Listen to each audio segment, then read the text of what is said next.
আমাদের বাংলাদেশের ফিল্মের যে অবস্থা আসলে আমাদের তো প্রফেশনাল ইন্ডাস্ট্রি এখন আমরা পাইনি। তা সেক্ষেত্রে প্রথম কথা হচ্ছে যে ইন্ডাস্ট্রিটা আসলে সবাই মিলে একসঙ্গে কাজ করলে ইন্ডাস্ট্রিটা দ্রুত এগিয়ে যাবে এবং আশা করি যে আমাদের ইন্ডাস্ট্রি একটা প্রফেশনাল একটা ইন্ডাস্ট্রি হবে। এখন সেটা আমাদের জীবদ্দশায় আমরা দেখতে পারবো কিনা সেটা জানি না, কারণ আমরা যখন অভিনয় শুরু করি তখনও ভেবেছিলাম যে হয়ে যাবে, হয়নি। এটা আমাদের ব্যাড লাক।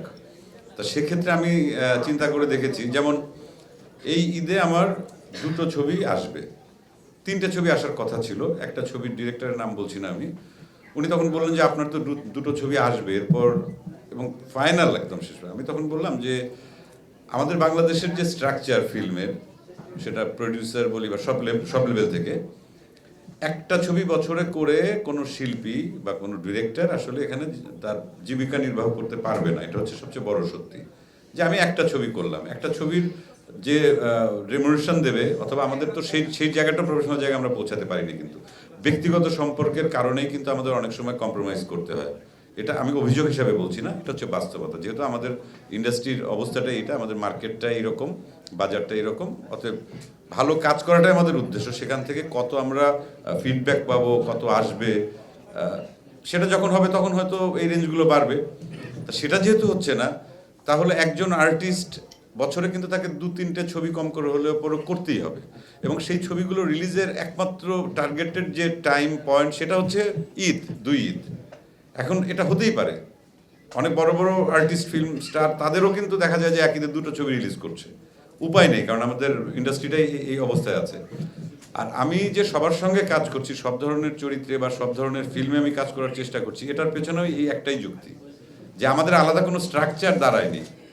তা যদি আগে তো আমার পরিবারটাকে বাঁচাতে হবে, তারপর না স্পেশালিস্ট তৈরি হবে। যেমন আগে হচ্ছে জেনারেল এমবিবিএস, তারপরে কিন্তু স্পেশালিস্ট হয়, কেউ চোখের ডাক্তার, কেউ নাকের ডাক্তার, নাক কান গলা, কেউ হার্টের ডাক্তার, কেউ কিডনির, এগুলো কিন্তু আলাদা আলাদা হয়। তা স্পেশালিটিটা হচ্ছে পরে অর্জন করতে হবে।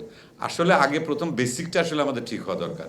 এই কারণে সাকিবের সঙ্গে যখন আমি, সাকিব খানের সঙ্গে তুফান যখন করি, উদ্দেশ্য কিন্তু একটাই ছিল, যে আমাদের দুই ধরনের দর্শক আছে। একদম সত্যি কথা, এটা তো আপনারা খুব ভালো করে জানেন, আপনারা বহু বছর ধরে কাজ করছেন ইন্ডাস্ট্রিতে।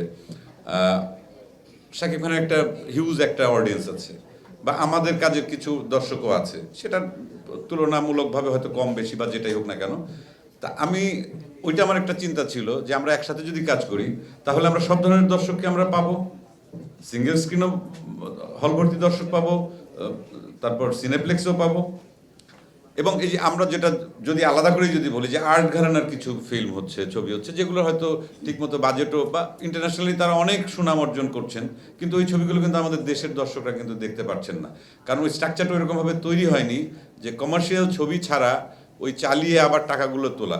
তা সব জায়গাতেই যদি আমাদের এই মিলেমিশে আমরা যদি কাজ করি, তাহলে কিন্তু প্রত্যেক সব ধরনের ছবি এগিয়ে যাবে, এবং ফাইনালি যেটা হবে যে আমাদের ফিল্ম ইন্ডাস্ট্রিটা আগাবে, যেটা খুব জরুরি দরকার। এই কারণেই আসলে আমি, এবং আমার মতো করে যদি আর 5জন বা 10জন আর্টিস্ট যদি এরকম চিন্তা করেন যে না, আমরা ভালো ভালো কাজ করব, দ্বিধা দ্বন্দ্ব সব কিছু ভুলে গিয়ে, কেউ কারোর শত্রু না, আমরা তো কেউ কারোর শত্রু না, কারোর যোগ্যতা কেউ কেড়ে নিতে পারে না। এখন এই ঈদে 10টা ছবি হবে বা 8টা ছবি হবে, 8টা ছবি দর্শক দেখবে। তো আমাদের বাংলাদেশের দর্শক কিন্তু অদ্ভুত, অদ্ভুত সুন্দর, শুধু অদ্ভুত না, অদ্ভুত সুন্দর এবং ভালো। এবং দর্শককে যদি সঠিক জিনিস, এটা আমি আমার ক্যারিয়ার দিয়ে আমি বলতে পারি, যে সেই রূপকথার গল্প বা মনপুরাতে শুরু করে সর্বশেষ যে সিনেমাটি আমি অভিনয় করেছি, দর্শক ওই ছবিগুলো দেখেছে। আমি তো ওই অর্থে ধরতে গেলে কমার্শিয়াল কোনো হিরো না, বা আমার ওই ধরনের কোনো ভ্যালুজও নাই, কিন্তু সেই গল্পটা, সেই নির্মাণটা, সেই অভিনয়টা দর্শকের ভালো লেগেছে। এবং দর্শক যখনই ভালো কিছু পায়, দর্শক কিন্তু ঝাঁপিয়ে পড়ে, আমাদের ভালোটাকে কিন্তু তারা মূল্যায়ন করে।